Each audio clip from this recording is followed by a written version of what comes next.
আসসালামু আলাইকুম, welcome to Ratul study care. আগামীকাল 47 বিসিএস পরীক্ষা শুরু হতে যাচ্ছে। এর জন্য যারা পরীক্ষা দিচ্ছেন তাদের সবার জন্য শুভকামনা রইল। এখন আজকে রাতে অনেকে বলবেন অনেকে কি পড়বেন পড়াশোনার কিচ্ছু নেই, যা জানেন এখন হচ্ছে ওগুলি পরীক্ষা আল্লাহর নাম নিয়ে পরীক্ষার হলে ঢুকবেন। তারপরে অনেকে আছেন, কিছু স্টুডেন্ট আছে সারা রাত পড়াশোনা করবে, সারা রাত করবে, এটা আসলে ঠিক না। পরীক্ষার আগে নতুন কিছু পড়ার কিছু নাই। তারপরে দেখেন এই টপিকগুলি পড়েছেন কিনা এগুলো একটু চেক দেওয়ার জন্য, ইংরেজি সাহিত্যের এই টপিকগুলি পড়েছেন কিনা এগুলো চেক দেওয়ার জন্য কিছু টপিক লিখে দিচ্ছি। এই টপিকগুলি একটু দেখেন, শুনেন আর ক্লাসটা শেয়ার করে দিবেন, ঠিক আছে? তাহলে দেখেন ইংরেজি সাহিত্যে এখানে লিখে দিচ্ছে শর্টকাট সাজেশন, তার মানে ওভারঅল কোনো কিছু দিব না। যারা লিটারেচার 15-এর মধ্যে 7, 8, 10 পেলেই তাদের হয়ে যাচ্ছে, তাদের জন্য আসলে সাজেশনটা দেওয়া। হ্যাঁ, তাহলে দেখছি কোন কোন রাইটারগুলো আমাকে মানে আসলে আমি দেখেছি কিনা, খালি রাইটারের নামগুলি দেখছেন কিনা, তারপর অ্যাক্টিভিটিস পরে সেগুলো আমরা দেখি। প্রথমে বিসমিল্লাহির রহমানির রহিম, প্রথমে শুরু করছি আমরা আমাদের বড় ভাইকে উইলিয়াম শেক্সপিয়ারকে দিয়ে, ঠিক আছে? উইলিয়াম শেক্সপিয়ার এখান থেকে 2 থেকে 3 মার্কস প্রত্যেক বিসিএস এ চলে আসে, 2 থেকে 3 মার্কস এখান থেকে পাবেন, ঠিক আছে? এরপরে ওনার সাথে মিল রেখে সাহিত্যের আরেকজন জনক যাকে বলা হয় father of English modern literature, সে হচ্ছে কি আমাদের জর্জ বার্নার্ড শো, ঠিক আছে? George Bernard Shaw. এখান থেকে প্রত্যেক বিসিএস এ 1 মার্কস আসে। তাহলে যদি এখানে সর্বনিম্ন 2 ধরেন, এখান থেকে 1 ধরেন, তাহলে কত? 3 মার্কস এখান থেকে কমন পাচ্ছেন। হ্যাঁ, তারপর এখানে দেখেন এটার পর আমি আবার এক সিরিয়ালে করে দিচ্ছি যাতে আপনাদের বুঝতে সুবিধা হয়। এখান থেকে তাহলে 1 নম্বর আমরা দেখব উইলিয়াম, ঠিক আছে? উইলিয়াম ওয়ার্ডসওয়ার্থ, উইলিয়াম ওয়ার্ডসওয়ার্থ, ওকে? উইলিয়াম ওয়ার্ডসওয়ার্থ যাকে বলা হয় ফাদার অফ রোমান্টিক পিরিয়ড। ওনার সাথে মিল করে পড়তে হবে এসটি কলেরিজ, স্যামুয়েল টেইলর কলেরিজ, সংক্ষেপে লিখলাম, ঠিক আছে? ওনার সাথে আবার মিল করে পড়তে হবে পার্সি শেলি, যাকে সংক্ষেপে বলি আমরা পিবি শেলি, ঠিক আছে?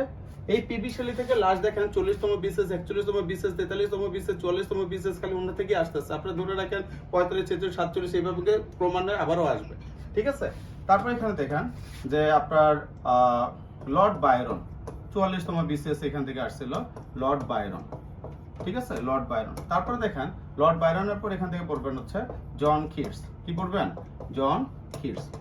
এই যে 5 জন রাইটার, এই 5 জন রাইটার থেকে 3 মার্কস ইনশাআল্লাহ ধরে রাখেন। তাহলে কত? 3 দিয়ে 5 আর একে কত? 6 মার্ক এখানে চলে আসছে, বুঝতে পারছেন? এরপরে দেখেন আর 2-3 মার্ক আপনাদের দিয়ে দিচ্ছি। এই রাইটারগুলো একটু দেখেন পড়তে পারতেছেন কিনা। একটা হচ্ছে চার্লস ডিকেন্স, দেখেন চার্লস ডিকেন্স, ঠিক আছে? Charles Dickens.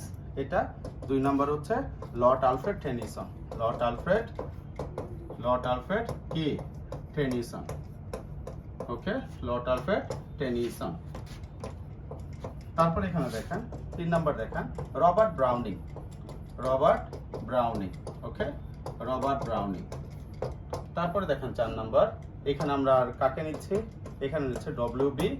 ইয়েটস, ঠিক আছে? ডব্লিউ.বি. ইয়েটস, ওকে? তারপর এখানে আমরা লিখছি টি.এস. এলিয়ট, তারপর এখানে আমরা লিখছি যে 6 নাম্বার টি.এস. এলিয়ট। আরেকটা আমরা কাকে নিয়ে লিখব? এখানে লিখতে পারি আমরা হচ্ছে রবার্ট ফ্রস্ট, আর হচ্ছে কে? Ernest Hemingway. এই যে এখানে যে সাজেশনটা দিয়েছি এখানে কিন্তু অল্প অল্প করে লেখা সবার। তাহলে এখানে চার্লস ডিকেন্স থেকে শুরু করে এখানে যে 7 জন রাইটার আছে, এখানে আপনি হচ্ছে আল্লাহর রহমতে 3 মার্কস এখান থেকে কমন পাবেন। তাহলে এখানে প্রায় 8 থেকে 9 মার্কের একটা সাজেশন দিয়ে দিয়েছি। এগুলির সাথে আরো যদি 2-4 মার্ক বেশি পেতে চান তাহলে 10 থেকে 46তম বিসিএস এর যত প্রিভিয়াস কোশ্চেনগুলি আছে, কি বলেছি? 10 to 46 বিসিএস পর্যন্ত, ঠিক আছে? All previous literature question solve করবেন, ঠিক আছে? এইসব রাইটার পড়ার পর এখানে খালি সলভ করবো, চোখ দিয়ে দেখা যাবে না। আশা করি সব সলভ করা হয়ে গেছে। এগুলো দেখবেন এখান থেকে কি 10, 11, 12 মার্ক কমন পাবেন ইনশাআল্লাহ, ঠিক আছে? কোন রাইটার, কোন দেশের কবি, কোন যুগের কবি, এখান থেকে 1 মার্কস আসে। ছদ্মনামগুলি থেকে 1 মার্কস আসে, এগুলোটা দেখা যাবে, ঠিক আছে? আজকের সময় বাড়াবো না, খালি একটু দেখেন এগুলি দেখতে পাচ্ছেন কিনা, ঠিক আছে? Happy learning. আসসালামু আলাইকুম।